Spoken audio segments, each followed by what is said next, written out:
আমি এখনও রেডি হইনি, রেডি হব। আর তেমন কিছুই পরবো না, চুড়িদার মানে চুড়িদারই পরে যাব। তো এই যে আমার চুড়িদার, আর এই যে মেয়েকে এই ড্রেস পরাবো, মানে দুটোই বাইরে বের করা ছিল, তো এগুলোই পরে যাব। আর বর কিন্তু চলে গেছে, বর ও আরেক জায়গায় একটা অনুষ্ঠান আছে, সেখানে গেছে। চলো রেডি হয়ে তারপর দেখা হচ্ছে।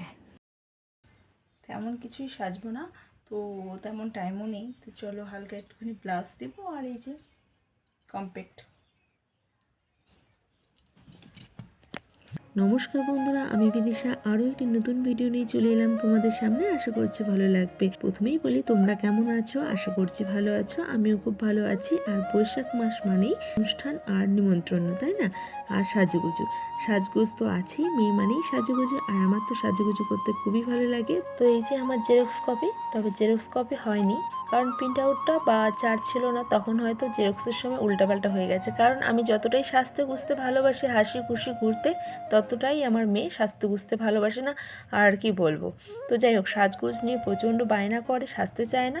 আর আমার দেখো কত ভুলো মন, দোকান থেকে গিফট নিয়েছিলাম, গিফট নিয়ে গাড়ির মধ্যে রেখে দিয়েছি। এখন রেডি সেডি হয়ে বাইরে বের হয়েছি, দেখেছি গিফট নেই, কোথায় রেখেছি। তারপর এই যে গাড়ির মধ্যে রেখেছি, গাড়ির ডিকিতে ভুলেই গেছিলাম। তো এই অনুষ্ঠানটা ছিল আমাদের পাড়ায়, সে কারণে মেয়ে আর আমি চলে এসেছি। আর তোমাদের প্রথমেই বলেছি, যেহেতু বৈশাখ মাস অনেক অনুষ্ঠান, সব অনুষ্ঠানেই অ্যাটেন্ড করতে হবে, সে কারণে আমি আর মেয়ে এখানে এসেছিলাম। আর বরমশাই গেছে অন্য একটা বিয়ে বাড়িতে, সেখানে গেছে আমার ভাই, কাকাতো ভাই আর আমার বর, তিনজনা মিলে গেছে। ওরাই খেয়ে চলে এসেছে, আমরা কিন্তু অন্নপ্রাশন অনেকটাই লেটে গেছি।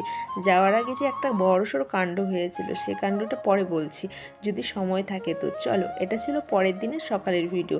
দেখো, আমাদের ঘরে এত নতুন নতুন খাট হওয়া সত্ত্বেও আমরা কিন্তু নিচে শুই, নিচে ঘুমাতে খুবই ভালো লাগে।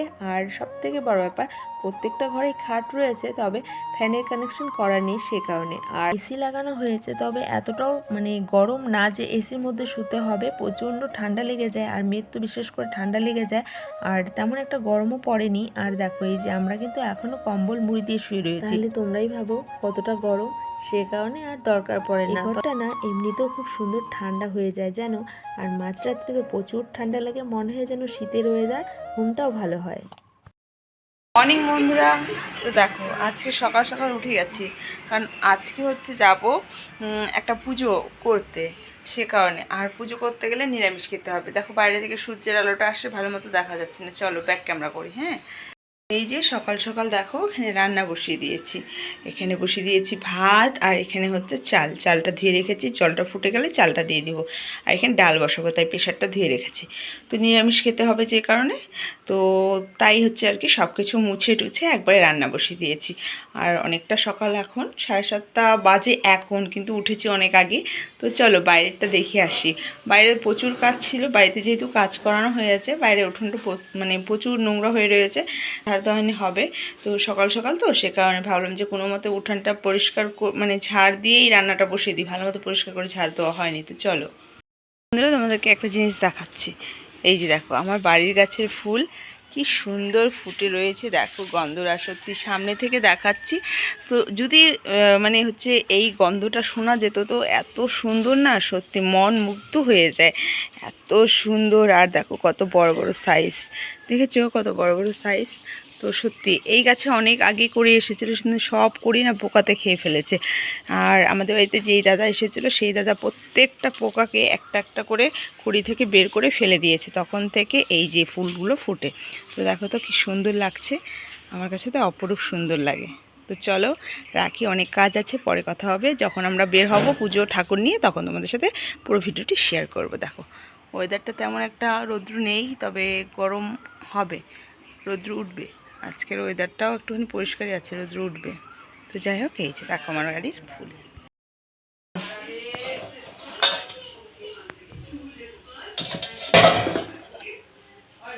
তো এই যে আমার রান্নাবাড়ি কমপ্লিট হয়ে গেছে, নিরামিষ সমস্ত রান্না করেছি। এখানে মুগ ডাল রান্না করেছি, ভেন্ডি ভাজা রান্না করেছি, আর তোমাদের তো দেখিয়ে দিলাম। আর এই যে ভাত। তো বন্ধুরা কি বলো তো, এটা হচ্ছে বিপত্তারিণী মায়ের পুজো। তো বিপত্তারিণী মায়ের পুজোটা নতুন বেরিয়েছে, এটা ভাইয়ের উপলক্ষে। তো ভাইয়ের কাছ থেকে শাড়ি চেয়ে নিতে হবে, আর যার দাদা রয়েছে তার দাদার কাছ থেকে শাড়ি চেয়ে নিতে হবে, এমনই একটা নিয়ম রয়েছে। আর দিদিদেরকে ঘুরে ঘুরে 2.5 দিন ঘুরে পুজো করতে হবে, বাড়ি থেকে কিছুই দেওয়া যাবে না। আর দিদিদের একটা গামছা আর কি, যেই গামছাটা ঘাড়ে নিয়ে পুজোতে বসতে হবে, সেই গামছা বা সুতো দুটোই হচ্ছে ভাইকে দিতে হবে ভাইয়ের মঙ্গলের জন্য। তো চলো আমরাও বেরিয়ে পড়েছি ভাইয়ের মঙ্গলের জন্য। আর আমাদের দল হয়েছে 7টা, এক একটা গ্রুপে 5 জন করে, আমরাও 5 জন বেরিয়েছি। তো চলো আজকে আমরা কোথায় যাচ্ছি সেটাই তোমাদের সাথে শেয়ার করব। সত্যি এত সুন্দর একটা জায়গায় গেছি যেখানে গিয়ে আমাদের মন প্রাণ সমস্ত মুগ্ধ হয়ে গেছে। আমি যে এত হেঁটেছি প্রথমবার পাকা রাস্তা দিয়ে খালি পায়ে, সেদিন যে এতটা রৌদ্র ছিল, এতটা গরম ছিল, সত্যি তবুও খারাপ লাগেনি। সত্যি মা আছেন, মার নাম করেই বেরিয়েছি। শুধু যে আমি একা হেঁটেছি সেটাও না, আমরা সবাই প্রত্যেকে মিলে হেঁটেছি। সত্যি সবাই খুব আনন্দ করেছে। আর দেখো প্রত্যেকটা বাড়িতে যাচ্ছি, প্রত্যেকটা বাড়িতে শুধু গাছপালা সবুজে ভর্তি। আর এই যে দেখো এগুলো হচ্ছে পান গাছ, দেখো সুপারি গাছের উপরে পান গাছ লাগিয়েছে, তাই দেখছিলাম খুব সুন্দর। আর এই যে দেখো প্রত্যেকটা বাড়িতে বলেছি না এত সুন্দর সুন্দর জিনিস, দেখো গোলাপগুলো এত সুন্দর, যেটাকে বলে নজর কাড়া, এত সুন্দর লাগছিল। সত্যি আমার তো মনে হচ্ছিল আমি এখানেই থেকে যাই, তবে এখানে থাকতে পারবো না। কেন জানো, এই যে দেখো এই যে দেখছো ফাঁকা জমিগুলো, দিকটাতে আবাদ করা হয় ধান, গম, ভুট্টা, যে যার মতো করে আবাদ করে। তারপরেই কিন্তু রয়েছে বিশাল বড় আমাদের ফরেস্ট, ডুয়ার্সে ফরেস্ট। তো এই ফরেস্টে তো জানোই ফরেস্টের মধ্যে কি কি থাকতে পারে, তেমনই তারা কিন্তু এখানে অনেক ঝুঁকি নিয়ে তারা বসবাস করে। সত্যি কথা বলতে তারা নিজেরাও জানে না কখন তাদের বাড়ির উপর হামলা হবে, তবে তারা অভ্যস্ত, অনেক সুন্দরভাবে তারা জীবনযাপন করে। তারপর চলে এসেছি আমরা আরেক বাড়িতে, 5 জন বেরিয়েছি। এইখানেই এক দিদির কাকা শ্বশুরের বাড়ি, তো পিছনে অনেক জমি জায়গা করেছে, তো এদিকে দেখো কচু বাগান লাগিয়েছে, সেটাই দেখতে এসেছি। সত্যি এত সুন্দর, একটা লোক ভিতরে যদি ঢোকে তাকে কিন্তু আর খুঁজে পাওয়া যাবে না, কেউ যদি লুকিয়ে থাকে আর কি তাকে খুঁজে পাওয়া যাবে না। তো চলো খুব সুন্দর লাগছে, ঘুরে ঘুরে দেখি, তোমাদের সাথেও শেয়ার করি। চলো, সুন্দর অসাধারণ। এটা তো অনেক বড় এই যে সামনে বড় পুকুর আছে, মাছের পুকুর, পাম্প দিয়ে জল দিচ্ছে। আসামের কচুটা নাকি লম্বাটা হয়? আসামিয়া কচু, আসামি কচু। দাম আছে গো। কত সুন্দর, আর এই যে পাইপ দিয়ে জল দিচ্ছে। ইস কি সুন্দর, সত্যি আমার তো এই গ্রাম দেখতে এত ভালো লাগে। কিছুদিন আগে তোমাদের সাথে ভিডিও শেয়ার করেছিলাম, কলকাতা গেছিলাম পিসা শ্বশুরের বাড়িতে, কলকাতা থেকে একটু দূরে ঠাকুরনগর। তো সেখানেও এমন একটা ভিতরে, মানে ভিতরের সাইডে গ্রামের পরিবেশ ভেরি দেখতে গেছিলাম, এত সুন্দর লেগেছে। তো আজকে আমরা এসেছিলাম ওই ভাইয়ের জন্য আর কি, একটা পুজো বের হয়েছে মা মঙ্গলচণ্ডীর, তো সেই উপলক্ষে আমরা বের হয়েছি সিঁদা তুলতে। তো এসেছি একটু অনেক দূরে এসেছি গ্রামের পরিবেশে। তো দেখো কি সুন্দর শাক, আর এই যে দেখছো এটা হচ্ছে মেথি শাক। ওই মেথি শাক না এটা, দেখো মেথি শাক। এদিকে মানে যেটাই গাড়ে সেটাই হয়ে যায়। ও সরি সরি, এগুলো হচ্ছে বাদাম, বাদাম গাছ। দেখো প্রথম দেখেছি, এই যে দেখো এটা হচ্ছে বাদাম গাছ, দেখো কত সুন্দর। এদিকে বাদাম গাছ, এদিকে মটর চলছে, আর এই যে দেখো পুকুর। আর ওই যে দেখছো ওটা হচ্ছে একটা বড় পুকুর, ওখানে মাছ চাষ করা হয়। আর এই যে এটা একটা ছোট ফেরির মতো, এই যে দেখো কত সুন্দর, সত্যি অসাধারণ, অপূর্ব। দেখো সবাই মিলে চলে এসেছি আমরা। আর রোদ্রে কিছু দেখা যাচ্ছে না, সেই সকালে বেরিয়েছি, সন্ধ্যা না হলে বাড়িতে ঢোকা যাবে না, সে কারণে এই যে মানে সব জায়গায় ঘুরে একটু সময় কাটাচ্ছি। সন্ধ্যা হলেই বাড়িতে যেতে হবে, সন্ধ্যার আগে মেয়েকেও রেখে এসেছি, যেতেই হবে। তো এমন সুযোগ সময় আর কি কখনো হয় না, সংসার ছেড়ে, বাচ্চা ছেড়ে, স্বামী ছেড়ে, সবাইকে ছেড়ে বের হওয়ার সময় হয় না। এই যে একটা আর কি ঠাকুরের উপলক্ষে বের হওয়া, তাই দেখো বের হতে পেরেছি, সত্যি খুব ভালো লাগছে। এই যে দেখো কচু গাছে জল যাচ্ছে, পাইপটা ফুটো হয়ে গেছে। তো চলো, বের হয়ে কত কিছু খেতে পেয়েছি, দেখতে পাচ্ছি। এই যে এখন চলে গেছে, এই যে দেখো কি খেতে, দেখো এটা কি গাছ বলো তো, এই যে তেঁতুল ঝুলে রয়েছে, আর এই যে তেঁতুল চোররা চুরি করছে, দেখো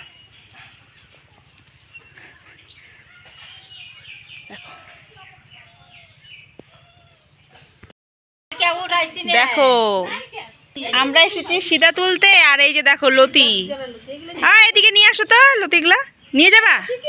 তো আমাদের সীতা তুলতে তুলতে অনেকটাই বেলা হয়ে গেছে। তারপরে এই দিদির কাকা শ্বশুরের বাড়িতে এসেছিলাম। কাকা শ্বশুরের বাড়িতে তো তোমরা দেখলেই অনেক কচু বাগান, তো সেখান থেকে নিয়ে এসেছে লতি। আরও লতি ছিল 2-1 দিন আগেই আর কি তারা তুলেছে, সেই কারণে বেশি একটা নেই, যে কটা পেয়েছে সে কটাই নিয়ে এসেছে। তো নিয়ে এসে এই যে সুন্দর করে পরিষ্কার করে আর কি বাড়ি নিয়ে আসবে।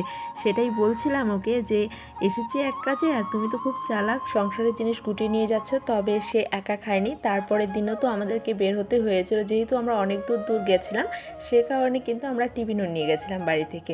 মানে যে যার মতো ভাত সবজি সবাই মিলে খেয়েছিলাম, সবার সবজি দিয়ে সত্যি খুব সুন্দর। এই সমস্ত দিনগুলো না খুব মনে পড়ছে। ভিডিওটা তো অনেক দিন পর তোমাদের সাথে শেয়ার করছি, দেখছি আর মনে পড়ছে। তো যাই হোক, এই লতিগুলো সবজি নিয়ে গেছিলো পরের দিন। খেতে যা লেগেছিল খুবই সুন্দর, একটা না আলাদাই স্বাদ ছিল। তো তারপর চলে এসেছি ওই যার বাড়িতে গেছিলাম, ওই জেঠিমারি আর কি মেয়ের বাড়ি। তো দেখো এদিকে যেহেতু সবাই সবজি চাষ করে, সে কারণে দেখো এখানে কি সুন্দর বাগান ভর্তি সবজি। এগুলো দেখে তো মানে আমি কি করব কি না। তারপর এত এত ভিডিও করেছি, কিন্তু কি বলবো বলো, ভিডিওগুলো শেয়ারই করা হয়নি সময়ের অভাবে। তো যাই হোক, এই যে টুকটুক করে তোমাদের সাথে শেয়ার করছি। দেখো কি সুন্দর সুন্দর ঝিঙে, এগুলো সব বিক্রি হবে। তো এদিকে চাষাবাদটাই বেশি হয়। কই ঝিঙ্গাগুলো কোথায়? উফ, তো ঝিঙ্গা দেখো। দেখো এই বাড়ি থেকে সবার জন্য কিন্তু অনেক সবজি দিয়েছে তাদের বাগানে, যেহেতু চেনা জানা ছিল ওই দিদির কাকা শ্বশুরের মেয়ের বাড়ি। এবার আমরা বাড়ি যাব, আর এখন টেনশন হচ্ছে গাড়ি পাবো কি পাবো না, কারণ এখান থেকে গাড়ি পাওয়াটা অনেকটাই বলবো চাপের। কারণ হচ্ছে এটা ফরেস্ট এলাকা, তো দুপাশে ফরেস্ট, মাঝখানে হচ্ছে রাস্তা, আর একধারে হচ্ছে ক্যানেল। তো অনেক ভয়ঙ্কর রাস্তা, আর আমরা সবাই মেয়ে ছেলে, তাই ভয় লাগছে। তো এখান থেকে গাড়িতে উঠবো, তাই আর কি দাঁড়িয়ে রয়েছি। দেখো আমাদের আগে অনেকেই দাঁড়িয়ে রয়েছে, তারাও গাড়ি পাচ্ছিল না, তো সে কারণে একটু টেনশন হচ্ছে। যাই হোক, গাড়ি পাই কি না। এবার বাড়ি যাচ্ছি। তবে কি বলতো, খারাপ তেমন একটা মানে লাগেনি একদমই লাগেনি। রৌদ্র ছিল তবুও মনে হয়নি। রাস্তা দিয়ে প্রচণ্ড আগুনের মতো গরম, তবুও খারাপ লাগেনি। দেখো তো এই যে বাড়ি যাচ্ছি।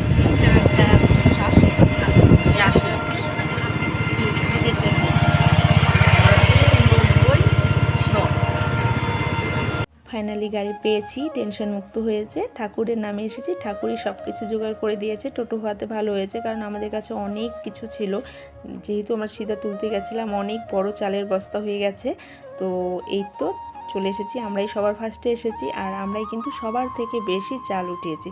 আর আমরা তো টোটোতেই হিসাব করতে করতে আসছিলাম, তো আমাদের টাকা উঠেছে, টাকার থেকে চালই উঠেছে বেশি। সবাই মিলে এইবার সবজিগুলোকে আলাদা করে নিচ্ছি। তো বন্ধুরা, এটাই ছিল আজকের ভিডিও।